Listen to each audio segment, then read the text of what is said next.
오늘 주시는 말씀은 시편 77편 10절에서 20절입니다.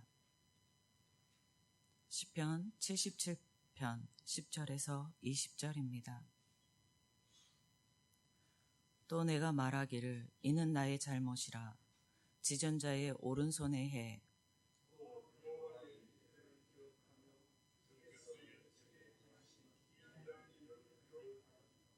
또 주의 모든 일을 작은 소리로 읊조리며 주의 행사를 낮은 소리로 되뇌이리이다.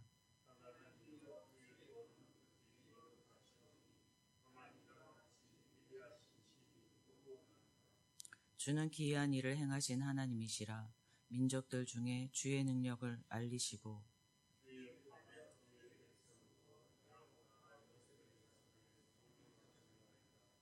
하나님이여 물들이 주를 보았나이다. 물들이 주를 보고 두려워하며 깊음도 진동하였고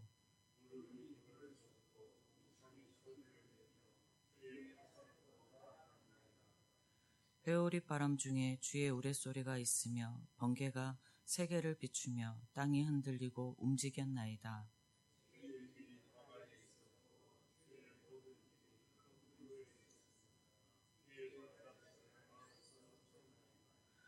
주의 백성들을 양떼같이 모세와 아론의 손으로 인도하셨나이다. 아멘.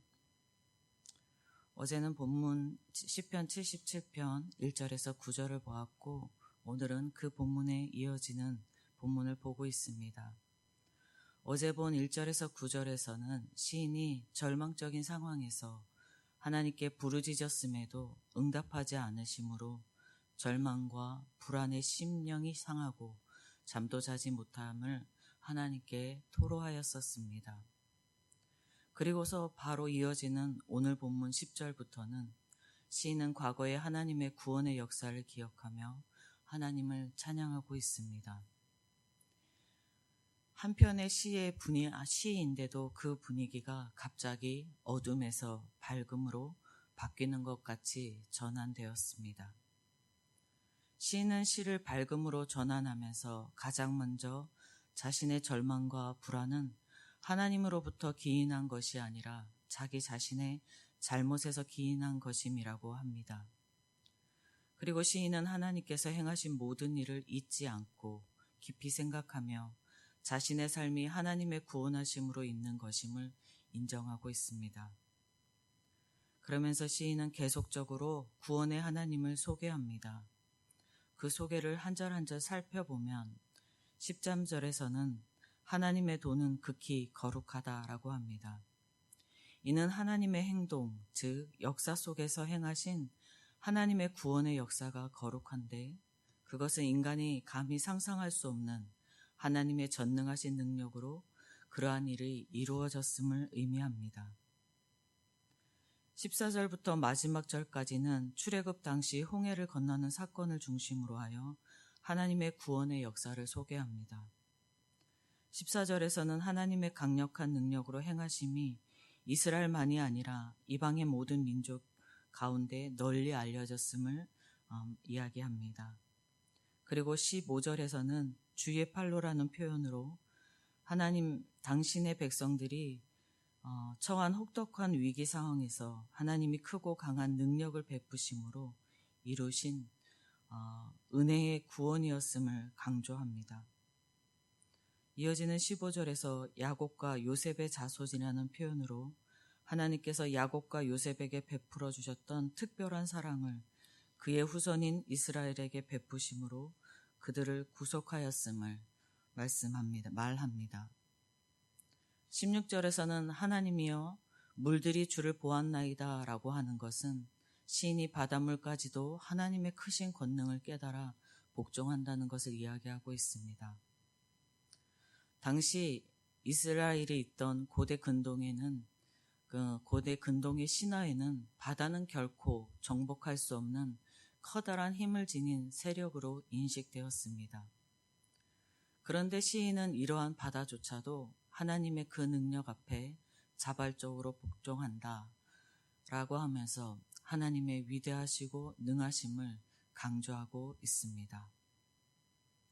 17절에서는 구름이 물을 쏟고 폭우가 쏟아지는 물을 그러한 이미지를 사용하면서 하나님의 백성을 괴롭히고 하나님을 대적한 애굽에 대한 하나님의 심판을 묘사합니다. 또 궁창이 소리와 주의 화살이라는 표현으로 과거 이스라엘의 구원에 이적을 반복적으로 행하신 하나님을 묘사하고 있습니다.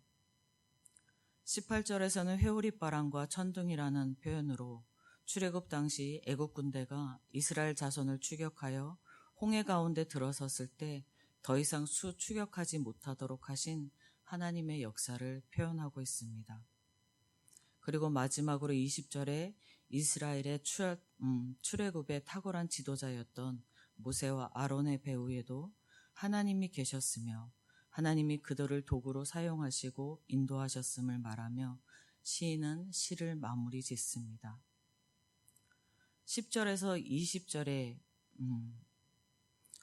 시인의 믿음의 고백은 절망의 상황을 겪고 있는 이전부터 가지고 있었던 시인의 믿음을 고백하고 있는 것입니다.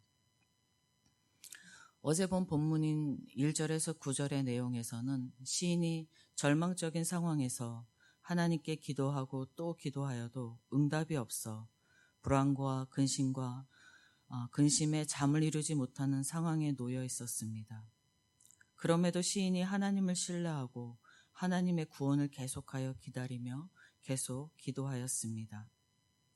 시인이 절망의 상황에서 응답하지 않으시는 하나님을 신뢰하고 그 현재의 믿음을 지킬 수 있는 것은 오늘 보게 된 본문에서 시인이 과거에서부터 가지고 있었던 그 믿음이 버팀목이 되어 그 믿음이 넘어지지 않도록 지탱하여 주는 것이었습니다. 과거의 믿음이 오늘의 믿음을 지탱하여 주고 오늘의 믿음이 미래의 믿음을 넘어지지 않게 지탱하여 줍니다. 우리 그리스도인에게 오늘의 굳건한 믿음은 앞으로 올 미래에 우리의 믿음이 넘어지지 않게 지탱해 주는 큰 버팀목이며 힘이 될 것입니다. 매일 단단히 세워가는 우리의 믿음은 나의 믿음이 넘어지지 않게 하는 큰 힘이 되어집니다. 오늘도 여러분에게 굳은 믿음, 단단한 믿음이 세워지기를 주님의 이름으로 축복드립니다. 아버지 하나님 감사합니다. 우리가 오늘 하루를 사는 것이 아니라 주님의 은혜 가운데 하루하루를 살아가며 그 하루의 삶은 하나로 연결되어져 있어서 우리의 믿음이 성장하고 그 힘이 강하여져서 우리의 믿음을 하나님 앞에 지탱하여 나가게 합니다. 오늘도 하나님 앞에 우리에게 굳건한 믿음 주시기를 간절히 소망합니다. 좌로나 우로나 치우치지 아니하고 하나님을 향하여 곧바로 서서 나가는 굳건한 믿음의 사람들 되어지도록 인도하여 주시옵소서. 그래서 우리의 삶 가운데 어려움이 닥쳤을 때에 그 믿음이 흔들리지 않고 하나님 앞에 흔들리지 않는 믿음으로 끊임없이 기도하며 나아가는 저희의 인생이 되게 하여 주시옵소서. 이루실 하나님께 감사드리며 우리 주 예수 그리스도의 이름으로 기도드립니다. 아멘. 하늘에 계신 우리 아버지의 이름을 거룩하게 하시며 아버지의 나라가 오게 하시며 아버지의 뜻이 하늘에서와 같이 땅에서도 이루어지게 하소서. 오늘 우리에게 일용할 양식을 주시고 우리가 우리에게 잘못한 사람을 용서하여 준 것 같이 우리 죄를 용서하여 주시고 우리를 시험에 빠지지 않게 하시고 악에서 구하소서. 나라와 권능과 영광이 영원히 아버지의 것입니다. 아멘. 이 시간 기도하실 때에 우리 예천교회를 위해서 기도하겠습니다. 하나님이 맡기신 일을 잘 감당할 수 있기를 기도하겠습니다. 그리고 예천 지역과 우리 나라를 위해서 그리고 선교지를 위해서 기도하겠습니다. 그리고 몽골 단기 선교팀이 모이며 준비하는 모든 사역 가운데에 하나님의 은혜가 있기를 기도하겠습니다. 그리고 오늘 각자 가지고 나오신 기도 제목 가지고 기도하실 때에 주님의 이름 한번 부르고 함께 기도하겠습니다.